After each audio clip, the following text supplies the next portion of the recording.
Bismillahirrahmanirrahim.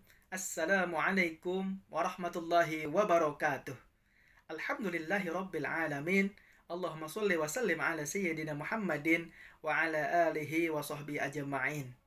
Anak-anakku, apa kabar semuanya?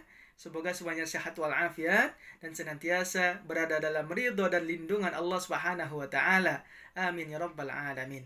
Alhamdulillah, puji syukur kehadirat Allah Tuhan yang Maha Kuasa. Pada kesempatan kali ini, kita bisa kembali belajar pendidikan agama Islam dan budi pekerti untuk kelas 11 di semester genap.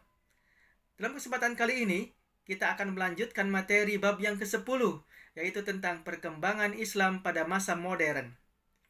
Sebelum melanjutkan ke materi, Bapak mohon dukungannya kepada Ananda sekalian untuk mensupport channel belajar ini dengan cara menekan tombol subscribe dan lonceng notifikasinya.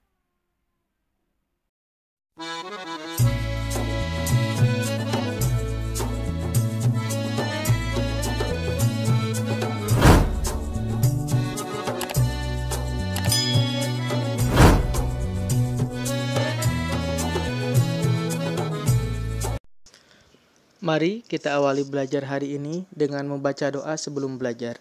Bismillahirrahmanirrahim. Rabbi zidni ilma warzuqni fahma. Amin ya rabbal alamin.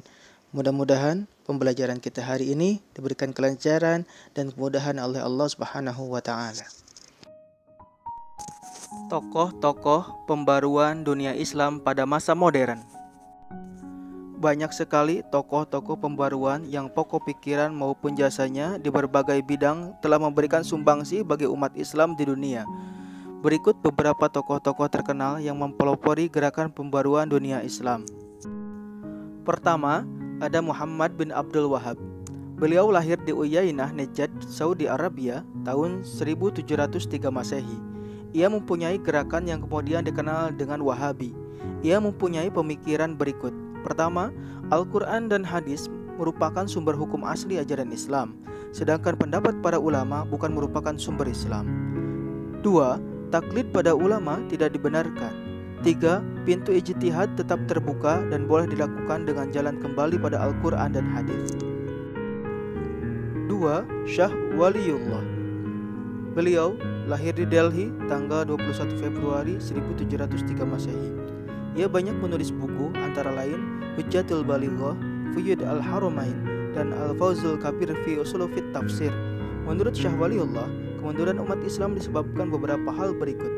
Pertama, perubahan sistem pemerintahan dari sistem khalifah menjadi kerajaan. Dua, perubahan sistem demokrasi yang ada dalam kekhalifahan menjadi monarki absolut. Tiga, perpecahan di kalangan umat Islam yang disebabkan oleh berbagai pertentangan aliran dalam Islam. Empat, maksudnya adat istiadat dan ajaran yang bukan Islam ke dalam keyakinan Islam. Tiga, Sultan Mahmud II. Beliau lahir pada tahun 1785 Masehi. Ia diangkat menjadi sultan di kerajaan Turki Utsmani tahun 1807 Masehi. Sultan Mahmud II banyak melakukan gerakan pembaruan dalam dunia Islam. Di antaranya, yang pertama, menerapkan sistem demokrasi dalam pemerintahannya. Dua, menghapus pengkultusan sultan yang dianggap suci. Tiga, memasukkan kurikulum umum ke dalam sekolah-sekolah madrasah. Empat, mendirikan sekolah yang mempersiapkan tenaga-tenaga administrasi dan yang mempersiapkan tenaga-tenaga ahli penerjemah. 5. Mendirikan sekolah kedokteran, militer, dan teknik. Keempat, ada Muhammad Ali Pasha. Beliau lahir di Kavala, Yunani, tahun 1765 Masehi. Beberapa pemikirannya diantaranya, pertama di bidang militer. Beliau sampai mendirikan sekolah militer pada tahun 1815 Masehi. Yang kedua, di bidang pendidikan, beliau melakukan beberapa usaha pendirian sekolah, di antaranya sekolah teknik pada tahun 1816, sekolah kedokteran tahun 1827, sekolah apoteker tahun 1829, sekolah pertambangan tahun 1834, sekolah penerjemah tahun 1836, mengirim pelajar ke Perancis untuk belajar sains dan teknologi. Yang ketiga, di bidang ekonomi, Beliau melakukan beberapa usaha, di antaranya 1. Mengambil alih kepemilikan tanah oleh negara dan hasilnya digunakan untuk kepentingan rakyat. 2. Membangun sistem irigasi sehingga hasil pertanian menjadi lebih baik. Tokoh yang kelima, At-Tahtawi. Beliau lahir di Tahta tahun 1801 Masehi. Beberapa pemikirannya tentang pembaruan Islam sebagai berikut. Pertama, ajaran Islam tidak hanya mementingkan kepentingan akhirat, tetapi juga soal hidup di dunia. 2. Kekuasaan raja yang absolut harus dibatasi oleh syariat. Raja harus bermusyawarah dengan ulama dan kaum intelektual. 3. Syariat harus diartikan sesuai dengan perkembangan modern.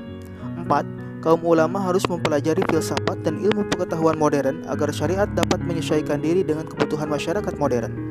5. Pendidikan harus bersifat universal. Misalnya, wanita harus mendapatkan pendidikan yang sama dengan pria.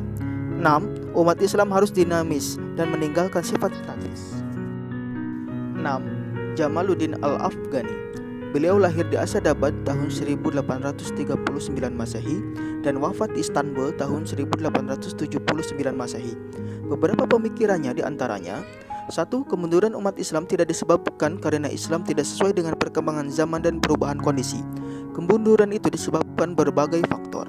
2. Untuk mengembalikan kejayaan pada masa lalu dan sekaligus menghadapi dunia modern, umat Islam harus kembali kepada ajaran Islam yang murni dan Islam harus dipahami dengan akal dan kebebasan. 3. Corak pemerintahan autokrasi dan absolut harus diganti dengan pemerintahan demokratis. 4. Kepala negara harus bermusyawarah dengan pemuka masyarakat yang berpengalaman. 5. Tidak ada pemisahan antara agama dan politik. Pan-Islamisme atau rasa solidaritas antar umat Islam harus ditumbuhkan. 7. Muhammad Abduh. Beliau adalah seorang pembaru dari Mesir yang lahir pada tahun 1849 Masehi. Beberapa pemikirannya tentang pembaruan Islam. Pertama, pembukaan pintu ijtihad. Maksudnya, ijtihad merupakan dasar penting dalam menafsirkan kembali ajaran Islam. 2. Penghargaan terhadap akal. Maksudnya, Islam adalah ajaran rasional yang sejalan dengan akal, sebab dengan akal ilmu pengetahuan akan maju. 3. Kekuasaan negara harus dibatasi dengan konstitusi yang telah dibuat oleh negara yang bersangkutan. 4. Modernisasi sistem pendidikan Al-Azhar. 8. Muhammad Rashid Ridha. Beliau lahir di Kolamun, Suriah tahun 1865 Masehi. Pemikirannya tentang pembaruan Islam, diantaranya yang pertama, sifat aktif dan dinamis di kalangan umat Islam harus ditumbuhkan. 2. Umat Islam harus meninggalkan sikap dan pemikiran kaum Jabariyah. 3. Akal dapat digunakan untuk menafsirkan ayat dan hadis tanpa meninggalkan prinsip umum. 4. Umat Islam harus menguasai ilmu dan pengetahuan jika ingin maju. 5.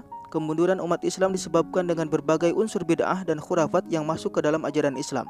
6. Kebahagiaan dunia dan akhirat diperoleh melalui hukum yang diciptakan Allah Subhanahu wa taala. 7.